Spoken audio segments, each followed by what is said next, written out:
Isang buwan kay Isko versus 3 taon ng walang silbing presidente. Mabuti pa si Isko Moreno. Isang buwan pa lang, malinis ang kalsada. Malinis ang buong Maynila.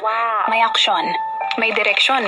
Kusang sumuko ang kriminal at mga drug addict, parang style President Rodrigo Duterte aksyon kaagad. Matapang at merong political well.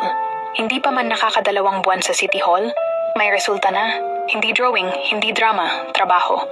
At tunay na serbisyo. Pero si Bongbong Marcos, 3 taon na.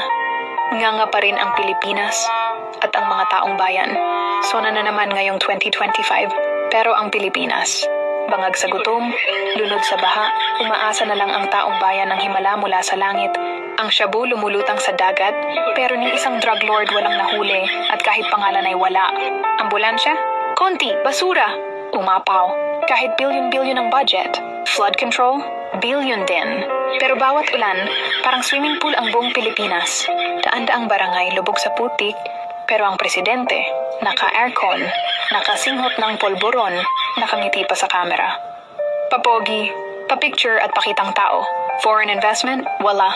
Ekonomiya daw tumataas? Saan banda? Kasi kami dito, tumaas lang ang presyo ng bigas, baboy, kuryente, pamasahe, lahat lugi. Wala nang ang utak, wala pang konsensya, puro kasinungalingan, puro fake news. Nakikita ng taong bayan at sa buong Pilipinas na si Mayor Isko may nagagawa kahit isang buwan pa lang.